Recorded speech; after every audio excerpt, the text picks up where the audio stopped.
Welcome to Leading the Next Generation with Tim Elmore, where our mission is to empower the emerging generations with skills to lead in real life. Welcome back, podcast listeners. Andrew here, and with me, as always, is Dr. Tim Elmore. Tim, how are you today? I am very well. I'm extremely elated. I don't use that very often, but this topic has got me absolutely intrigued, and I'm hoping this conversation is going to just bless a whole bunch of people that are maybe thinking through some of the habits and behaviors of young people. Yes. Well, you have not only written a great topic, you wrote an incredibly intriguing title. We're calling this episode Drunk on Dopamine. And I've got questions, so I'm really excited about getting into this. But, I mean, a lot of this comes back to our conversation about addiction, right? Yeah. We're addicted to this drug called dopamine, but each of us goes through our own little addictions, right? I don't think there's a human alive who couldn't go, I went a little too hard on that thing, whatever that thing was. Yeah. I remember for me growing up years ago, the really easy culprit were video games. And for years, I had an okay relationship with video games. And then all of a sudden, I realized one summer, it was actually the summer right after I graduated high school, right before I went to college, I realized that I just didn't have the ability to put it down. Wow. And the revelation came after a couple of months. I looked at a game that I had been playing and I saved it, and it showed me how much I had been playing. How many hours? Exactly. Oh my gosh. And I mean, it was dozens and dozens and dozens and dozens. Yeah. It was like I had spent a whole weekend and didn't sleep and played the entire weekend. Yeah. It was that kind of number. I've heard about you people. Yeah. Yeah. Well, one, video games make it really easy. But two, as I've reflected back on that moment, Tim, do you know what I think actually happened? I had always had video games as a part of my life, but up until that point, I had always had a parent around who was helping me curb, who was stepping in at 10 p.m. and going, Andrew, go to bed, you know? Yeah, right. But that summer, I was given a lot more autonomy with how to, spend my time, because my parents saw Andrew's about to go off to college. And a lot of times I was playing video games when I was at home and they weren't around and all that stuff. And what I realized is I had never actually built the ability myself to curb this or kind of put restrictions around it. Yeah. And in other words, I was overly reliant upon my parents, which I think happens in a lot of ways to kids today. True. So we were joking around about one of your quote-unquote addictions. Yeah. I want you to talk about it. It remains to this day, I must say. This may hit you as silly, but I think I've been addicted to popcorn. It is my favorite food. That's not a euphemism for something. No, you mean this quite literally. I don't know if I can live without it. Yeah. So I'm being silly and facetious, but even as an adult, if I go to the movie theater, I cannot imagine seeing a movie without a bucket, not a bag, a bucket of popcorn. Even if I'm eating it alone, I still find myself, large, please. Yes. And then, I don't know if anybody else is like this, but as I start watching the movie, I'm intrigued with the movie. And I just keep eating, and I finish it myself. This 55-gallon drum, it seems like, of popcorn. So now that's silly, but my wife will have to say, Tim, stop shoveling. Yeah, and I never want that word to be used about anything you're doing related to food. When everybody else is quiet and she's the only one speaking during the movie. Exactly, yes. But here's what hit me. You talked about a silly thing like video games. I talked about a silly thing like popcorn. But Andrew, it dawned on me, our generation, meaning all of us living now, not young people or old people, we are in a pursuit of happiness like never before, at least in my lifetime. Yes. Now, the Declaration of Independence, the Constitution, we talk about the pursuit of happiness, but boy, are we pursuing it now. Yeah. But today, it can be a dangerous pursuit because we have the ability, thanks to the streamed world we live in, to binge on anything we want, just about.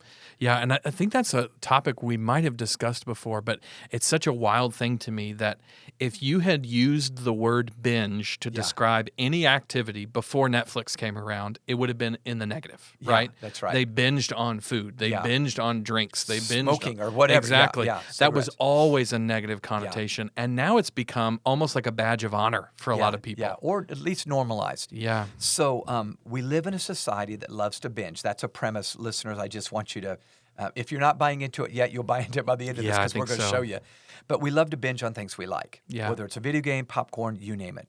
And these can be addictions to things that are not as innocent as popcorn or video games. It might be drugs or alcohol. But they can also be simple pleasures like Netflix, TikTok, or even junk food.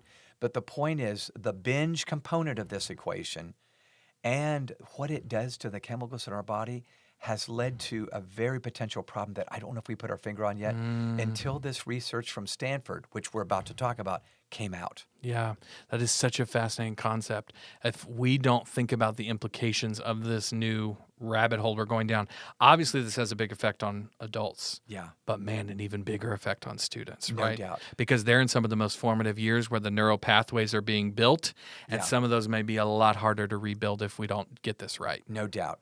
So, Stanford University research psychiatrist Anna Lemke recently revealed her studies on this topic. And she did so in a book called Dopamine Nation, Finding Balance in the Age of Indulgence. That's And another title. Yeah, and this might seem like she's some very narrow conservative I don't think she is. Yeah. She's just looking at data and going, oh my gosh, we live in a day of indulgence because we can binge on anything. Yep. And it's played some tricks on our chemicals. So she basically, Andrew, explores the brain's connection between pleasure and pain. Okay, so register that. Yeah. Pleasure and pain. And she says there's a sort of seesaw or teeter-totter inside of our brains that goes up and down, releasing chemicals we need to remain stable. So if you go through something painful, your brain naturally releases some happy chemicals. Interesting. This is why we talk about a runner's high. You go run for 5-6 miles, it's not too fun. Your body's going, what are you doing? But you get the runner's high afterwards because those chemicals are naturally released There's this from your brain. release, yeah, absolutely. So it balances you out. Yeah, Yep. you're not depressed after you run. You're actually feeling quite good, okay? Even though your body might be going, what did you just do? Yeah, and that's the natural version of Exactly. this. That's right. It's a natural illustration of what we're saying. So people become unhealthy when too much pleasure or too much pain is induced, okay? Yeah. I think everybody would agree with that. So each day, each week, each month, the seesaw goes up and down with our brain, attempting to bring balance to our lives. Now, that's a healthy, normal person. I know there's mental health issues. We're going to get to that in a minute. Yeah. But a healthy person naturally has chemicals released inside. We don't need them necessarily, but boy, if we put them in, it can begin to wreak havoc if we're not careful. Yeah, that's a really good point. And so much of the time we're not thinking about that as we interact with this stuff in our lives. Yeah. Andrew, the bottom line is when we seek out pleasures on a nonstop basis, whether legal or illegal, we mess with the neurochemistry of our brain. Now, paradoxically, the more we chase pleasures, the more the brain tries to compensate, leaving us perhaps in a dopamine-depleted state. That's what's weird. Yeah. So feeling low, we consume something pleasurable even more, so our brains will release more dopamine.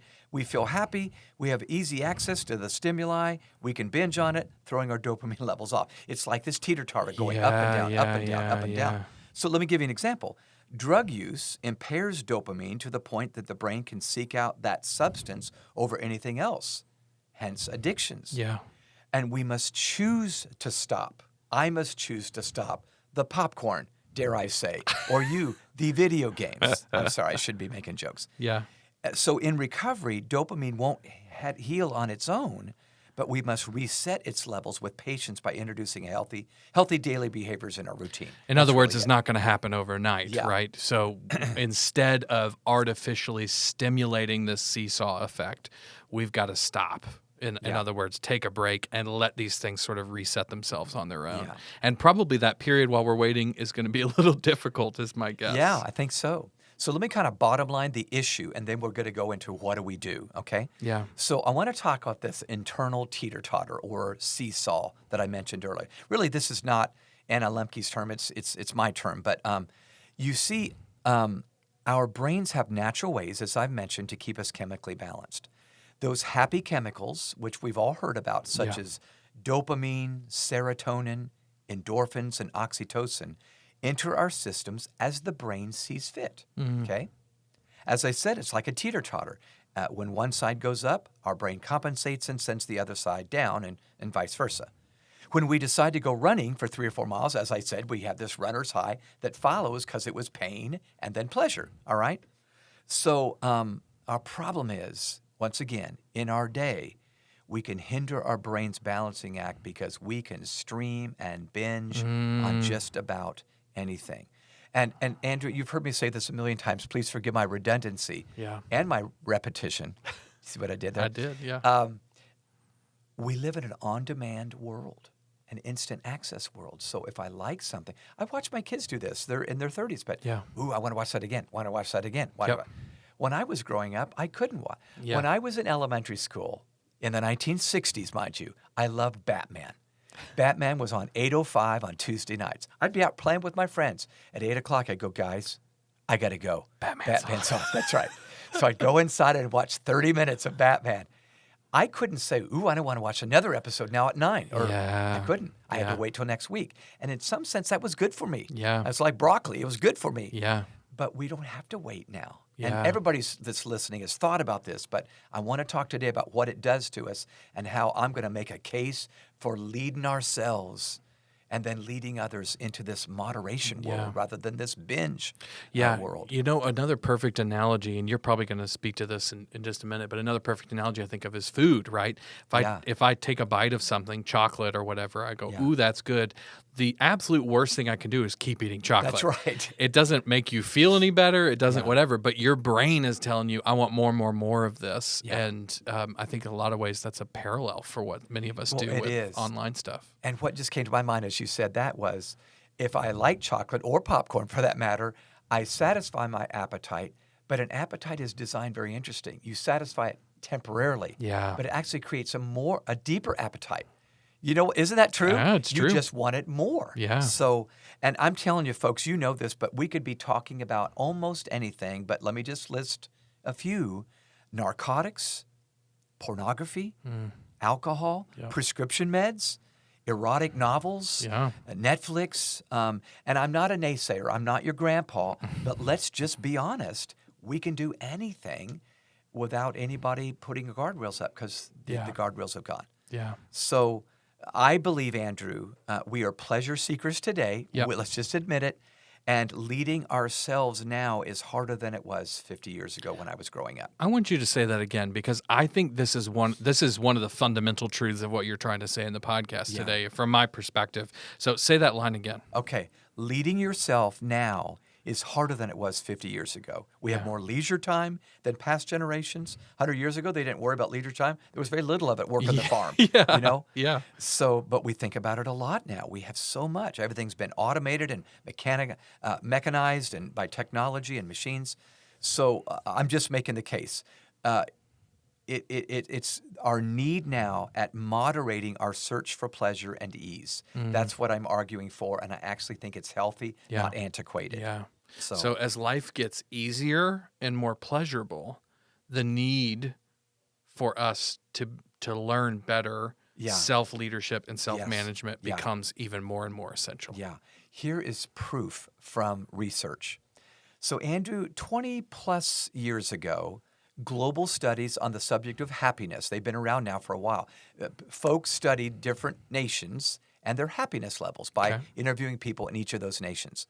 So global studies over 20 years ago showed that the happiest people in the world were those who lived in industrialized nations, who had plenty to eat, wear, and enjoy. Makes logical sense. That's you and I. Yeah.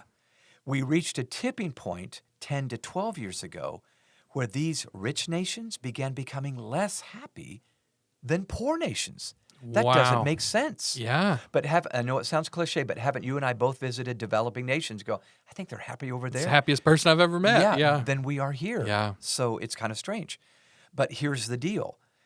Today, people who live in low-income areas are often happier than those who are rich, and it doesn't make sense unless you consider our inability to manage our dopamine levels.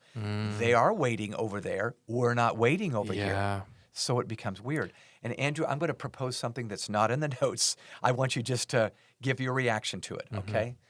I wonder if this research from Stanford is true, and I think it is. Might this be a reason, not the only reason, for some of the anxiety and depression and panic attacks and just low levels of happiness? We've binged to the point our body is reacting, and we go into lows. What are your thoughts on that? Yeah, I think that's very possible, especially because this sort of overindulgent behavior started for many of the kids who are struggling with these kinds of things very early on, right? Yeah. So a great example is Batman, right? Yeah. If you're a kid growing up today, I have a friend who their kid loves Moana, right? Yes, yes. They have probably watched this movie with their child 893 times, right? Because it's on demand, right? Yeah, right. And I wonder, more to your point, if a kid is growing up in a world where every indulgence is Yeah. met, Yeah. might they be throwing off some of these teeter-totters in a way that causes some chronic issues later on? Yeah. I think And it's a might it be reasonable true? assumption. I'm sorry, I didn't let you finish. I just said I think it's a Okay. reasonable assumption. Yeah. Might it be true, too, that the caring adults in their lives, mom, dad, either teacher, whatever, we don't want to be the bad cop. Yeah. So it's nice. Moana's a good movie. Yeah. But it's binging on really anything just about. Yeah. So this reality that we're describing creates a paradox of pleasure. That's an interesting term in it. Yes. We enjoy so much more than past generations did that we no longer feel the plenty and we need more. Yeah. It's not enough. I need more. Okay? And this is quite commonly called by psychologists the law of diminishing returns. Yeah. You and I have chuckled at this, but I remember first dating Pam. You first dated Anna, who we both married. I remember holding hands was so special at the beginning. Ooh, I hold her hand. She's beautiful. And I held her hand. Well, the law of diminishing returns says after 6 weeks of holding hands, I want a little bit more than holding hands. Now, I'm going to stop right there. But all I'm saying is we all know this is true. Yeah. And it's true about anything that we can binge on. Novelty and excitement and all those things just tend to wear off. That's exactly with all right. things. Yeah. Yeah. So it's natural for both adults and kids to seek pleasurable experiences. I'm not saying this is weird, but we've just got to begin to do something about it in a binge ability world. Yeah. So we got to choose well. Yeah. All of this takes me back, Tim, to the example I gave of video games at the beginning, right? Yeah. I think in a lot of ways, applying this idea to this, what I was doing ultimately was diving into this, probably diving into it when I felt good and when I felt bad, right? Yeah. Using it as a synthetic stimulant, right, to produce some of those happy chemicals and turn off the need for me to do that internally, and ultimately that kind of fueled, I think, an addiction, right? Yeah. So that wasn't just a good analogy. I think that might have actually been part of the equation here. Yeah. And to your point about needing separation, that was ultimately the answer that I figured out. Was You did. You figured it out. absolutely. Yeah. I after that summer, that was sort of my reaction to it as I went, if I don't have the ability to handle this and I'm about to go off to college, taking this thing with me is probably the worst decision I can make, right? Yeah. And so I don't know what got into me because it was the one good decision I made as a teenager, but I decided this Xbox is not coming with me to college. Yeah, interesting. I still played video games in college. Yeah. It just wasn't in my room with Yes, unlimited yeah. access. Yeah. And that ended up being a really great decision. Isn't that And I think in interesting? part it was resetting some of that, I think, in my mind. So, well, Tim, I know you're about to get us to some more research as well as some answers on what can we do to sort of right the ship here. But before we get there, let's take a quick break. And when we come back, we'll dive in. Hey guys, Andrew here. I'd like to talk to you about our curriculum, Habitudes for Social and Emotional Learning. Growing up in a post-pandemic world means that many students today are facing new challenges and often don't have the social and emotional skills to handle it all. When students possess skills like self-awareness, impulse control, empathy, teamwork, and responsible decision-making, they're prepared to not only survive, but succeed inside and outside of the classroom. Habitudes for Social and Emotional Learning comes in both middle school and high school versions and presents a fun, image-based pedagogy designed to delight and challenge your students. Find out more about how you can get Habitudes for Social and Emotional Learning to your school by going to growingleaders.com/SEL. Okay, Tim, we're back. We were talking about, obviously, this teeter-totter effect, this dopamine, sort of synthetic dopamine, and how our world is fueling it. But I want you to talk about what do we do? What's sort of the solution to this? And maybe begin with a little research on the importance of detox and moderation. Yeah. So the answer, I believe, at least that we're going to propose in this short podcast, is the terms detox and moderation. So Dr. Lemke, Anna Lemke, who I mentioned from Stanford University, actually recommends a dopamine detox. She did it herself. Oh, wow. as a professor and instructor and psychologist. So we can be addicted to dopamine squirts that we have created. Can I say that again? We can be addicted to the dopamine squirts in our brain that we created because we binged on things that make us happy and pleasurable. So a true dopamine detox is actually impossible because the brain continues to produce dopamine all the time. However, here's the however, refraining from activities that stem from compulsion and impulse may prove to be beneficial for short periods of time. So Dr. Lemke even talks about her own addiction to romance novels. She said, I got to admit, yeah. I read them and read them. She'd say, I'd read one in an entire weekend, just nonstop. My family was doing something else, and I was reading romance novels. So she tried quitting for a month, and then she went back to reading them, and she discovered a month isn't enough for me. I went right back into binging these romance novels. Isn't that interesting? Yeah. So she needed a fast from them for several months for her dopamine to not need a dose of the novels. So this can be true, again, of porn, narcotics, alcohol, you name it. So even if you feel you're not consuming something addictive, you can be addicted to the dopamine it fosters in your system. Yeah. It's sort of built in, that addiction reaction That's in some right. ways. Our brains actually know how to create healthy levels if we practice moderation. So the detox is what she talks about. I know we all can do moderation. Isn't that a word that maybe we heard 2 or 3 older generations use? Yep. Grandma and grandpa back in the day. Everything in moderation. Everything in moderation. Yep. Yeah, I remember my grandma used that term. Yeah. And I didn't realize that was actually proverbial. It was Yeah. a proverb. It was Greek poets and philosophers. And it might be more relevant for us today than it was for our grandparents who told us that, you know? No, it's Moderation so true. is harder.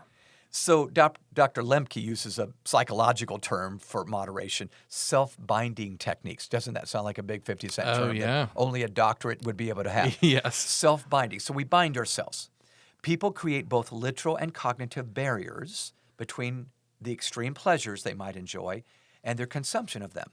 So not having a substance in the house, whether it's cookies or potato chips or drugs or whatever, Yeah. okay, is a self-binding technique. I just don't want them in the cabinet because if they're in the cabinet, I'm going to reach for them, Yeah. you know? I remember during the quarantine in 2020, I thought, oh my gosh, the worst enemies in my house are the refrigerator, the television, and the bed, you know, because I'll just go to those, you Yeah, know, and yeah. that's not good. Yeah. So some people even do this when they travel. So I know of people who will call ahead to the hotel and ask the hotel to remove the minibar from their room. They just know, I shouldn't have that. Yeah. I know how I am. Yeah. Or turn off certain channels on the TV, you know, Yeah. the child-proof channels or Yeah. whatever.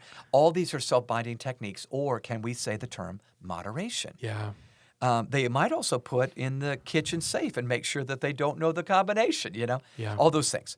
So I'm suggesting, listeners, that you begin to consider for your own life how your brain naturally maintains a sense of happiness or contentment if you'll practice disciplines to help the brain practice Yeah. those right levels of chemicals. Yeah, this is a very small example, but one of the things I realized years ago, and by years ago, I mean like 1.5 years ago, is that my nights, I look back on them with much more pleasure if I leave my phone in the bedroom. Yeah, yeah. Just create distance for me, because I will mindlessly pick that thing up, and then I will, before too long, realize I wasted time looking at something that I didn't even care about really, but it was just sort of a mindless activity. So Yeah. you're exactly right. Just creating that distance from that thing can often help us make a better decision with it. No doubt. So, Andrew, I want to close out here. I've got 9 or 10 ideas that I just love to share as practical, quick steps for listeners to consume, maybe jot down if you're not driving. But I feel like these have been ones that have been helpful for me, and probably you would say, Andrew, same with me. All right? Absolutely. So let's jump in. All right. So number 1, I think it really needs to start with you identifying where you overindulge in something. Write it down and then plan to how you're going to avoid it. Okay. So acknowledge it Yes. and write it down. Yep. Number 2, I think science tells us to get 7 or 8 hours of sleep per night to normalize your dopamine levels. Yep. So you're going to naturally get back to normal Yep. if you're a relatively healthy person by just getting good sleep, 7, 8 hours. We all know we make poorer choices if we didn't sleep well the night Yeah, before. that's right. It's just reality. It's true. Number 3, here's Here's me saying this. The Avoid pot- junk food. Yeah, the podcast and the kettle black. Yep. But I do. I have watched. I eat a salad a day. That's one of the rules I have. Yeah. Because I would like French fries. You Yep. know, or did I mention popcorn? I think earlier? you might have. I did. So avoid junk food and maintain a healthy diet, and that actually increases dopamine levels because even if you're introducing the pain of Brussels sprouts, it's actually going to pay off later. Number 4. This goes without saying, but exercise regularly to increase dopamine. We talked about this earlier, but the runner's high, it's just going to get you back to the right level. 5, spend time outside. Vitamin D, we know, is released, or you get it when you spend time in sunshine, and it decreases times when you're sedate. So decrease sedentary times and increase outside active times. Love it. Okay. 6, this may seem odd for me to list this, but it's proven to be true. Meditation and prayer increase abilities for discipline and mental strength. Now, even though prayer is not painful necessarily, or meditation isn't painful, we would say that's a discipline. Yeah, the discipline of it can Yes, sometimes we feel that want way. noise and stimulation, but when you're quiet and prayerful or just meditating, Mm-hmm. it's going to give you a greater ability to moderate, if nothing else. If nothing else, 7, engage in healthy, pleasurable activities in moderation. So again, I'm making the case that Grandma made back in the day. Keep boundaries on yourself. If you had a lot of something, be thankful for it, but then say, I need to close up the potato chip bag, put a clip on it, and put it away. Or throw it away. Number 8, take magnesium. This is actually a chemical that will help you raise and balance dopamine levels. It's great. 9, finally, invite accountability from someone who knows your goal of balance. So getting somebody else involved who's just going to ask you, how you doing? Yep. Feel like you're spending too much time binging on anything? And I just think that's awesome. Socialize your goals. So what I hear you saying ultimately, Tim, is that you're giving me permission to hold you accountable to your popcorn. I guess I am. Yeah. Just say, how's the bucket? And I'll know what you're talking Okay, about. that sounds good. Yeah. That sounds good. Andrew, I've met teens who fast from social media. Yeah, that's so a great cool. example. Or at least curb their appetites. They put the 2-hour limit, and I think that's a great limit. Yeah. They're not masters, they are masters, not slaves to technology. So there's a lot of simple ways that we can fast from too much dopamine by just leading ourselves well. Yeah, those are all really practical examples. And I hope maybe one or two, as you were listening to this, listeners, that you were able to pull from and go, you know what, I'm going to try that one this week. Yeah. So, Tim, I want you to wrap up by telling us a story, kind of connect it to how should we be thinking about this? How should we be feeling about this subject? Today, we just talked about a bit of the science behind this idea of leading yourself and overcoming the binge habit. I think we saw a great one, a great illustration of this with a presentation in front of Congress not that long ago, this year, in other words. Yeah. So some of the makers of artificial intelligence, many of the new apps that have come out that allow us to binge on artificial intelligence. I remember when we first heard about ChatGPT, it came out. We heard very rapidly later that the makers were in front of Congress begging congressmen and women to give boundaries or put boundaries on them because they knew that people would not be able to do it themselves. Sad but true. Yeah. So what an illustration of let's not, you know what my grandpa used to say? Discipline yourself so somebody else doesn't have to. Isn't that good? Yeah. Discipline yourself so somebody else doesn't have to. Yeah, and if you don't, somebody else probably will come along and do it Yeah. for you. Yeah. So the story I think you were wanting me to tell is, I love telling this story. It's actually in one of our Habitude books, but it's the story of a millionaire, lots of money, who went to a building contractor, and he gave him a big wad of cash. Just huge stash of cash. I'd like to be that guy. You'd like to meet that Yeah, guy, wouldn't yeah. you? Okay. But he said, okay, I want you to build a house, and here's the specs. And it was 4-bedroom, 3-bathroom, kitchen, dining room, whole thing. So he said, here's the blueprint, here's the cash. This is way more cash than you're going to need. So I just want you to know, build the house to the specs, and whatever you have left over, you can keep it. Ooh. Well, the building contractor going, ching, ching. Yeah. This is great because I can throw this thing together and keep a whole bunch of cash. So he does. He throws the house together flippantly. Yeah. Like the studs are 4 feet apart and one set of, coat of paint, one set of shingles. Yeah. And it's- Cheapest lights from Lowe's, that's right, whatever. Yeah. So he walked back up to the millionaire with a big wad of cash in his pocket and a house that had been thrown together. And he gives the keys to the millionaire, but that's when he was suddenly hit with the reality of the situation. The millionaire took the keys and said, "Oh, I forgot to tell you. The house is yours." And he gave the keys right back to him. This is the situation we find ourselves in. We can binge all we want, but it's our life we're building. It's our life. We can throw it together flippantly, or we can say, I want to have a good house when I'm 80 years old because I learned how to lead myself. I love that. I love that. May that be true for us as the leaders of the next generation, but let's raise them to do the same thing, to realize the ownership they need to take over their digital lives and the decisions that they're making. Well, Tim, thank you so much for challenging us on this subject today. If you are looking for a way to have conversations about really important topics like building skills in your students, there's a tool that we have at Growing Leaders that I want to commend to you. We call it Habitudes. Habitudes are simply images that form leadership habits and attitudes, and it's a remarkable tool that uses pictures and stories and metaphors in order to communicate really important social and emotional concepts, just like the ones we've been talking about today. So if you're looking for a tool, a solution that you can use, I highly recommend you head on over to growingleaders.com/SEL to find out more. Well, as always, if you want to rate this podcast, give us 5 stars on iTunes or wherever you get your podcast. We would greatly appreciate it. If you've thought of somebody who might enjoy this episode, we would ask you to just share it with them as well. That would we'd also really appreciate that. If you want to connect with us online, we are at Growing Leaders and at Tim Elmore, pretty much everywhere you are. And then finally, if you have ideas for this podcast, subjects you think we should cover, people you think we should interview, shoot us an email. It's podcast@growingleaders.com. We love getting those. Tim, thank you once again for challenging us. Thank you guys for listening, and we'll see you next time.